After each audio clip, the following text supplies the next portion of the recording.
Here we have been given an algebraic problem, but we'll be solving it in an interesting geometric manner. We have been given a clock and we have to observe it over a 12-hour period and find out times at which we can switch the hour and minute hand positions and still get something sensible. Let me give you an example of a non-sensible time. For example, at 3 o'clock, if we do this switch of hour and minute hands, then we will get this position. But this is not quarter past 12, because at quarter past 12 the hour hand would be little advanced. So this position never occurs and therefore the switch cannot be made at this point.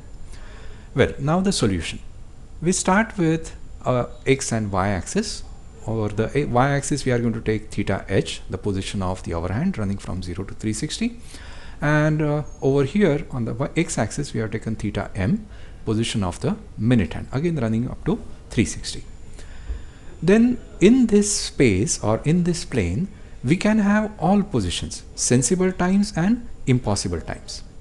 So let us weed out, let us select only the sensible times out of them, and for that we are going to use the relation between theta m and theta h.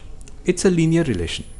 Wherever theta m, minute hand, goes 360 degrees, the hour hand only moves 30 degrees. So this line represents that linear relation. If you step aside from this line, then you are going to get an impossible time. And what happens after this 1 hour? The thing repeats again. Minute hand has covered 360 degrees, which is same as 12 o'clock or 0 degrees, and the whole cycle will start all over again. And this is going to happen 12 times in a 12-hour period. So these lines are a set of sensible times. Everything else in this plane is nonsense. Now let us see what is the meaning of switching the hands. Well, switching the hand keep the angles same, only the interpretations are switched. So what was called as theta h will now be called as theta m and vice versa.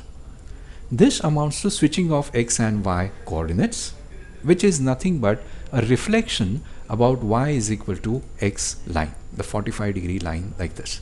So if we do that, all these 12 lines will now be converted into this set of 12 lines. So the green lines represent the sensible time in a regular clock, while these blue lines represent the sensible times in a reversed clock. So wherever these lines intersect, those are the points at which both conditions give sensible times. Now let us see what are those times. Some of these are very easy. For example, these are the points on the x equal to y line, which are going to give us overlapping of hands. Of course, we can switch hands then.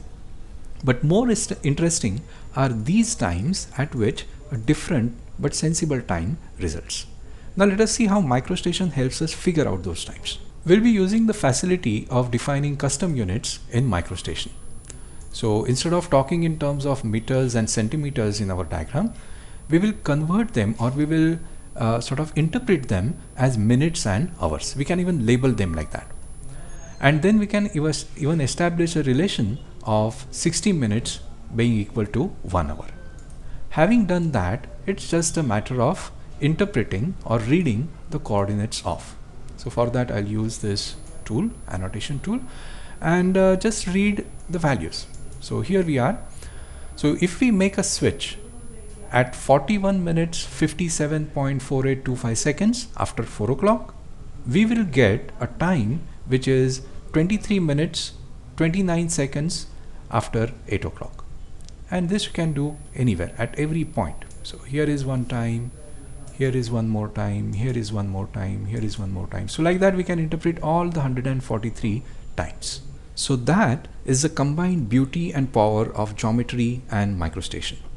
So we got a solution which not only gives us a bird's eye view of how many times are there, but also allows us to zoom into any point and see the details. What are those times and what they become. Doing this with algebra would be extremely tedious.